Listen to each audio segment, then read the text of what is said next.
Okay, now we'll start episode 2 of chapter The Thief's Story. Further, we will say the reading and thereafter its summary. Anil was asleep. A beam of moonlight stepped over the balcony, and all on the bed. I sat up on the floor, considering the situation. If I took the money, I could catch the 10:30 express at Lucknow. Slipping out of the blanket, I crept up to the bed. Anil was sleeping peacefully. His face was clear and unlined. I had more marks on my face, though mine were mostly scarce. Anil सोया हुआ था। चांद की रोशनी में छज्जे के ऊपर से होकर बिस्तर पर पड़ रही थी। हालात का जायजा लेते हुए मैं फर्श पर बैठ गया। मैं पैसे ले लेता अगर, तो 10:30 वाली लखनऊ जाने वाली ट्रेन पकड़कर निकल लेता। कंबल से बाहर निकलते हुए मैं रेंगता हुआ बिस्तर तक गया। अनिल शांति से सो रहा था। उसका चेहरा स्वच्छ और बगैर झुर्रियों के था, अर्थात उसके शरीर पर, उसके चेहरे पर कहीं कोई शिकन नहीं थी। वो मस्त होकर सो रहा था। यद्यपि मेरे चेहरे पर अधिक निशान थे, यानी मैं ही कंपैरेटिवली उससे ज़्यादा परेशान दिख रहा था, पर इनमें से अधिकतर निशान घाव के थे। असल में चेहरे पर जो ऐसे दिख रहे थे वो घाव के निशान थे, वाकई में कुछ था नहीं। Next, my hand slid under the mattress, searching for the notes. When I found them, I drew them out without a sound. Anil sighed in his sleep and turned on his side towards me. I was startled and quickly crawled out of the room. When I was on the road, I began to run. I had the notes at my waist, held there by the string of my pajamas. I shot down to a walk and counted the notes. 600 rupees in fetus 50s के 600 rupees थी. 600 rupees in 50s. I could live like an old rich Arab for a week or two. Hari Singh कह रहा है कि मेरा हाथ नोटों की तलाश में गद्दे के नीचे चला गया। जब मुझे नोट मिल गए, मैंने बिना आवाज़ किए ही उन्हें बाहर लेकर निकल लिया। अनिल ने अपनी नींद में आह भरी और मेरी तरफ करवट फेर ली। मैं चौंक गया और शीघ्रता से रेंगता हुआ कमरे से बाहर निकल गया। जब मैं सड़क पर आ गया तो मैंने दौड़ना शुरू कर दिया। नोटों को अपनी कमर में पैजामे के नाड़े से बांध लिया। मैंने अपनी गति धीमी की और सामान्य चाल से चलने लगा। फिर हमने नोटों को गिना। 50-50 के नोट थे। टोटल नोट 600 रुपये थे। 1 या 2 सप्ताह तक तो मैं आराम से अरब के तेल व्यापारी की तरह जीवन जी सकता था, ऐसा मुझे लगा। When I reached the station, I did not stop at the ticket office. I had never bought a ticket in my life, but dashed straight to the platform. The Lucknow Express was just moving out. The train had still to pick up speed, and I should have been able to jump into one of the carriages. But I hesitated for some reason I can't explain, and I lost the chance to get away. Narrator कह रहे हैं कि जब मैं station पर पहुंचा तो मैं टिकट घर के पास नहीं रुका।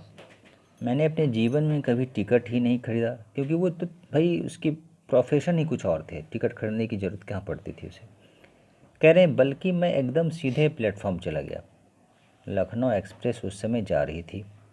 गाड़ी को अभी अपनी गति पकड़नी थी और मैं किसी भी डिब्बे में चढ़ सकता था, परंतु मुझे हिचकिचाहट होने लगी। नरेटर कह रहे हैं किस कारण, बस ये पता नहीं, मैं कह नहीं सकता, पर भागने का मौका मैंने खो दिया। When the train had gone, I found myself standing alone on the deserted platform. I had no idea where to spend the night. I had no friends, believing that friends were more trouble than help. And I did not want to make anyone curious by staying at one of the small hotels near the station. The only person I knew really well was the man I had robbed. Leaving the station, I walked slowly through the bazaar. जब गाड़ी चली तो मैंने स्वयं को उस सुनसान platform पर अकेला पाया। मैं कुछ समझ नहीं पा रहा था कि रात कहाँ बिताऊं। मेरा कोई मित्र नहीं था। नरेटर कह रहा कि भाई, अब जिसको मैंने ठग लिया वही तो मेरा मित्र था। अब जिस पर मुझे विश्वास करना चाहिए तो उसको हमने चीट कर लिया, इसलिए अधिक परेशानी पैदा हो गई। और मैं स्टेशन के नज़दीक किसी छोटे से होटल में ठहरकर किसी के मन में जिज्ञासा पैदा नहीं करना चाहता था, यानी वहाँ रुकना भी नहीं चाहता था। वो एकमात्र व्यक्ति जिसे मैं ठीक ढंग से जानता था वो तो वही था जिसे मैं लूट कर आया हूँ, ऐसा नरेटर कह रहे हैं। स्टेशन को छोड़ता हुआ मैं धीरे धीरे बाजार में घूमने लगा। Now in my short career as a thief, I had made a study of men's face when they had lost their goods. The greedy man showed fear,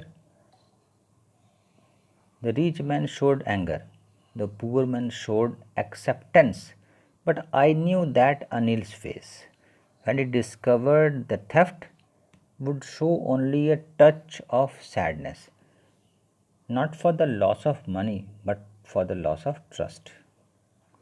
I found myself the maiden and sat down on a bench. The night was chilly. It was early November and a light drizzle added to my discomfort. Soon it was raining quite heavily. My shirt and pajamas stuck in my skin and I could wind, and a cold wind blew the rain across my face. कह रहे narrator की चोरी के अपने छोटे से जीवन काल में मैंने इंसानों के चेहरे का अध्ययन किया था कि जब वे अपनी चीज़ों खो देते तो कैसे दिखते हैं। नरेटर कह रहे कि लालची आदमी में भय होता, अमीर आदमी में गुस्सा दिखता, गरीब व्यक्ति में स्वीकारोक्ति होती है, चुपचाप सहन कर लेते हैं। लेकिन मैंने अनिल के चेहरे को जानता। जब उसे चोरी का पता चलेगा तो उसके चेहरे पर सिर्फ उदासी होंगी, लेकिन पैसों के नुकसान का कारण नहीं होगा, क्योंकि वो जानता था कि मुझ पर भरोसा कर रहा है, इसलिए भरोसा के टूटने के कारण उस पर उदासी होगी चेहरे पे। मैंने स्वयं को मैदान में पाया, एक बेंच पर बैठ गया। रात बहुत ठंड थी, नवंबर की ये सर्द हवा चल रही थी, हल्की बूंदाबांदी हो रही थी। मेरी परेशानी को और बढ़ा दिया। शीघ्र ही तेज़ बरसात होने लगी। मेरी शर्ट और मेरे पायजामा मेरी बॉडी से चिपक गए। तभी ठंडी हवा की एक झोंका ने बरसात की बूंदों को मेरे चेहरे पर उड़ेला। Now I went back to the bazaar, sat down in the shelter of the clock tower. The clock showed midnight. I felt for the notes. They were damp from the rain. Anil's money. In the morning, he would probably have given me 2 or 3 rupees to go to the cinema. But now I had it all. I could not cook his meal, run to the bazaar to learn to write whole sentence any more. मैं वापस बाजार में चला गया और घंटा घर की छाया के नीचे बैठ गया। घड़ी में आधी रात का समय था। मैंने नोटों को छुआ, वे बारिश से गीले हो गए थे। अनिल का पैसा, शायद सुबह होने पर वो मुझे सिनेमा घर के लिए 2 या 3 रुपए दे देता, लेकिन अब तो मेरे पास सारा ही धन था। मैं उसका भोजन नहीं पका सका, भाग कर बाजार न जा सका और न ही पूरे वाक्य लिखना सीख सका। I had forgotten about them in the excitement of the theft. Whole sentences I knew could one day bring me more than a few hundred rupees. It was a simple matter to steal, and sometimes just as simple to be caught. But to be a really big man, a clever and respected man, was something else. I should go back to Anil, I told myself, if only to learn to read and write. चोरी की उत्तेजना में मैं इनके बारे में बिल्कुल ही भूल चुका था। मैं जानता था कि पूरे वाक्य मुझे किसी दिन कुछ 100 से अधिक धन ला सकते थे। चोरी करना बहुत ही सरल कार्य था और कभी कभी तो पकड़ा जाना भी इतना ही आसान होता था। परंतु सही बात यह है कि एक बड़ा आदमी बनने, एक चालाक और इज़्ज़तदार आदमी बनने के लिए कुछ और होना चाहिए था। मुझे अनिल के पास वापस लौट जाना चाहिए था। मैंने स्वयं से सोचना शुरू किया, कहना शुरू किया, यदि मैं पढ़ना और लिखना चाहता हूँ तो मुझे ऐसा ही करना चाहिए था। I hurried back to the room, feeling very nervous, for it is much easier to steal something than to return it undetected. I opened the door quickly, then stood in the doorway. In clouded moonlight, Anil was still asleep. I crept to the heat to the bed, and my hand came up with the notes. I felt his breath on my hand. I remained still for a minute. Then my hand found the edge of the mattress and slipped under it with the notes. मैं बहुत घबराया हुआ कमरे में वापस शीघ्रता से किया, क्योंकि पैसा चुराना बहुत सरल है मगर उसे वापस करना, वह भी बिना पता चले, बहुत कठिन होता है। अनिल कभी सोया हुआ था।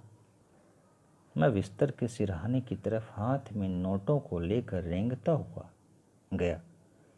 मैंने अपने हाथ पर उसके सांस को महसूस किया। थोड़े से वक्त के लिए मैं शांत रहा। तब मेरा हाथ गद्दे तक पहुंचा और नोटों को लिए ही अंदर फिसल गया, अर्थात मैंने नोट को वहां प्लेस कर दिया। I awoke late next morning to find that Anil had already made the tea. He stretched out his hands towards me. There was 50 rupees note between his fingers. My heart sank. I thought I had been discovered.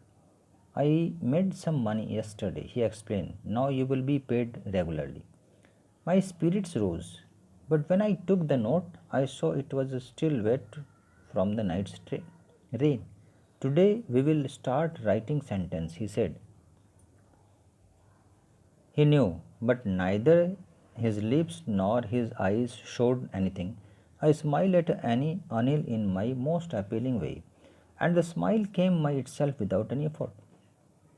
अगले दिन सुबह मैं देर से जगा तो मुझे पता चला कि अनिल पहले ही चाय बना चुका था। भाई, उसने मेरी तरफ अपना हाथ बढ़ाया। उसकी उंगलियों के मध्य में एक 50 का नोट था। मेरा दिल डूब गया। मुझे लगा मेरी चोरी पकड़ी गई।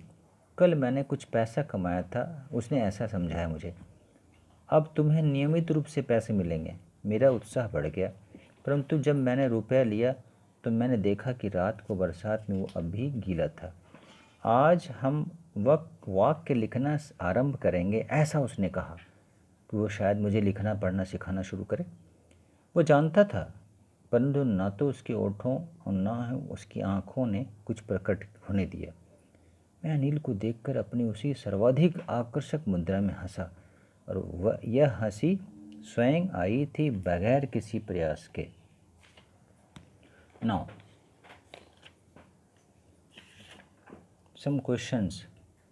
How does the thief think Anil will react to the theft?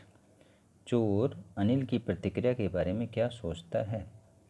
What does he say about the different reactions of people? लुट जाने के बाद जब पैसे लुट गए उनके, तो अलग अलग लोगों की प्रतिक्रिया के बारे में वह क्या कहता है? When they are robbed, does Anil realize that he has been robbed? क्या अनिल ने महसूस किया कि वो लुट गया है? Answer the question. Soon I will give you the correct answer. मैं जल्दी ही इसके आंसर पेश करूँगा. It's okay. Thank you.